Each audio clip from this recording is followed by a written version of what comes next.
quest! Oh, Switch my there! grandma, Switch crazy there! man of yours! Could you go say hi to her?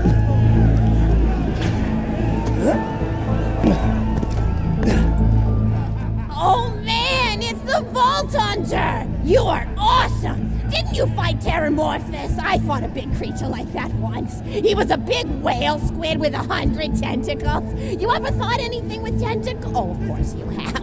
Terramorphous had tentacles, how silly of me. Now, where was I? I am so sorry. All right, the whale creature. His name was Blowhole the Apocalypse. I call him the Apocalypse for short. And he attacked my hometown of Tsunami's Edge when I was but a little girl. You ever been to Tsunami's Edge? Great town, nice beaches, great food, and the cost of living is just so low. Even being a single grandmother and working part-time in a scat meat processing factory, I was still able to provide for little Mr. Torg. We may not have been able to afford the finer things in life, like food, but we got by. After all, Mr. Torg and I didn't have anything but one another after that horrible gas leak blew up the iridium mine, killing my son and his wife. From that day onward, my little Mr. Torg vowed to conquer explosions themselves in an effort to avenge his fallen parents. And oh man, I forgot what I was talking about. Where was it? Oh right, the Blowhole the Apocalypse. So anyway, I was wrestling Blowhole to the ground, and I had my bicep curled around his blueberry throat. Blueberry? Sorry, I meant to say blubbery. I've got blueberries on the brain, I guess. I grow them in my backyard. Mr. Torg helped me plant them. Thanks again for that, grandson. I love you, Grandma!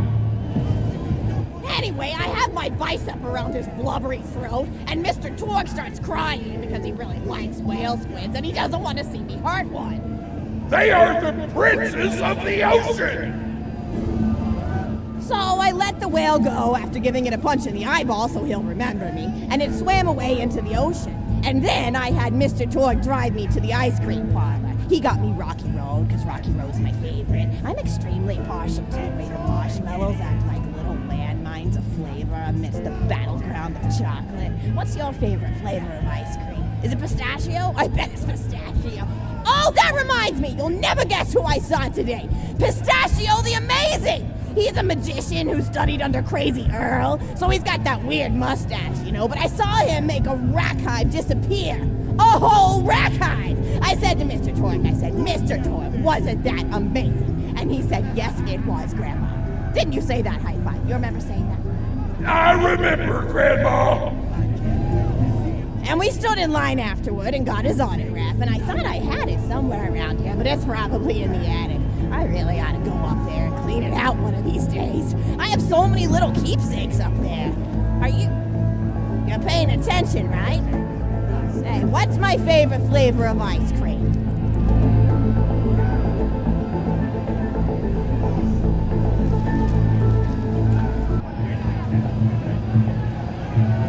Oh, so you are listening. How wonderful. You're an even better listener than my old pet Rakk, Beasto.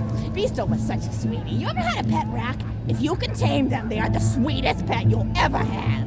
He used to just sit on my shoulder and bite chunks of flesh out of my neck to pass the time. I still remember the way he used to tweet. He went, tweet, tweet. It was so cute. I had a conversation with him once. I said, Mr. Beasto. He liked being called Mr. Beasto. It made him feel like an aristocrat. I said, Mr. Beasto, you're looking very cute today. And he said, oh, thank you. That's so nice. Or he tweeted in a way that made me know that's how he felt. And then he lowered his little head like he was taking a bow. It was adorable. Beasto was my third pet rat. First I had Woody. He got hit by a train. Then I had Anita. She got shot up trying to take vengeance on the train that killed Woody.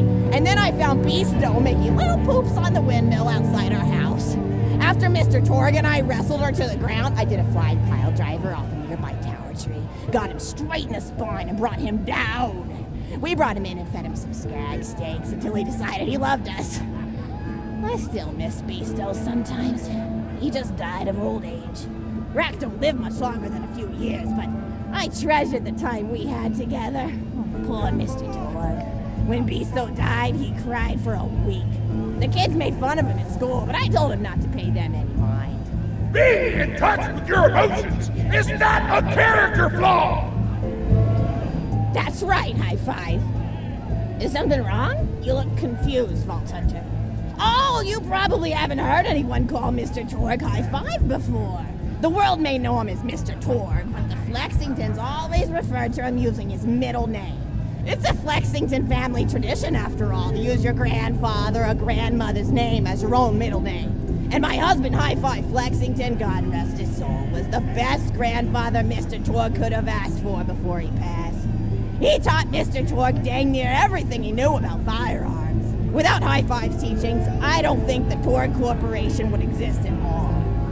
Gosh, I still remember the first gun Mr. Torg tried to make after his parents died. A Jacobs shotgun with a stick of dynamite attached to the barrel.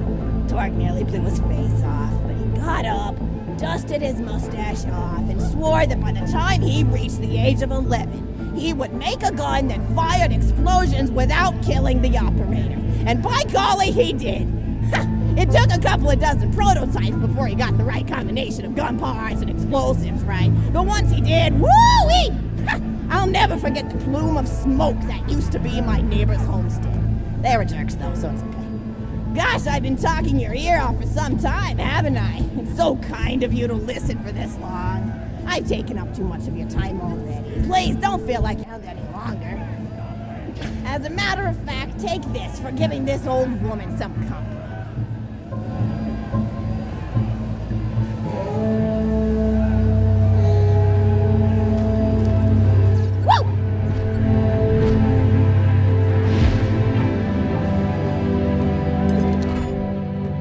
You're even more attractive than Mr. Torg said you were.